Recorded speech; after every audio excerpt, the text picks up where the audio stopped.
lâches de Boko Haram dans le septentrion du Cameroun ou de bandits armés dans les régions anglophones de notre pays, morts à la suite d'éboulements dans la région de l'Ouest et d'inondations dans l'extrême nord où le ministère en charge de la sécurité civile n'a pas pu agir et réagir comme il se doit, morts sur les axes qui ne méritent plus le nom de route et pourtant engloutissent des milliards de francs sans la moindre amélioration.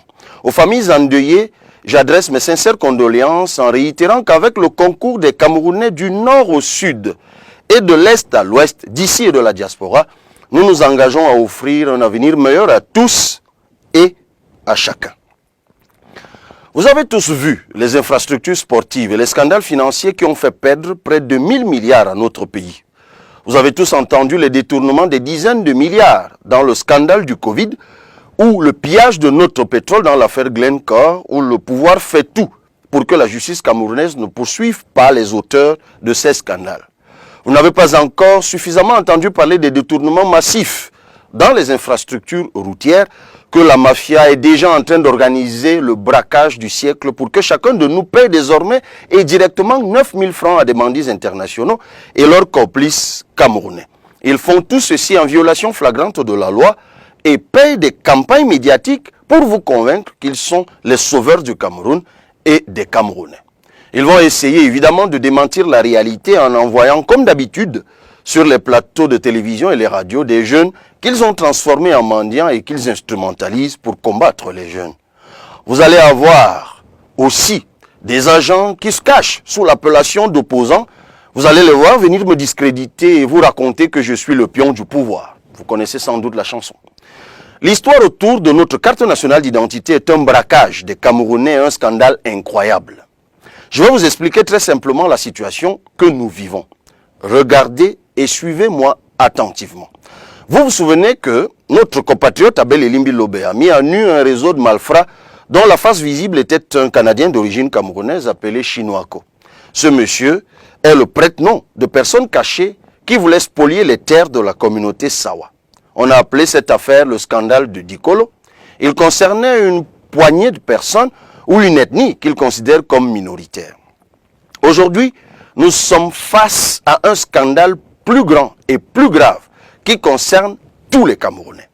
Ils veulent nous faire payer la carte d'identité à 10 000 francs en nous demandant de verser cet argent à une société appelée Authentique qui, malgré ce qu'on va vous dire, n'est autre qu'une copie de la société Gemalto que les autorités de la police elles-mêmes disent qu'elle a été incapable de produire les CNI. En effet, chers Camerounais, les créateurs des sociétés Thales et Gemalto qui ont échoué dans la production des CNI sont les créateurs de Authentique.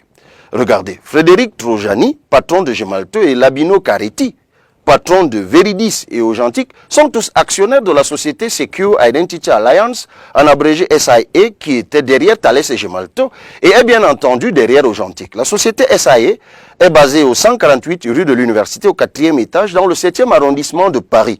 On y retrouve des Ukrainiens, des Suisses, condamnés à travers le monde pour diverses activités suspectes.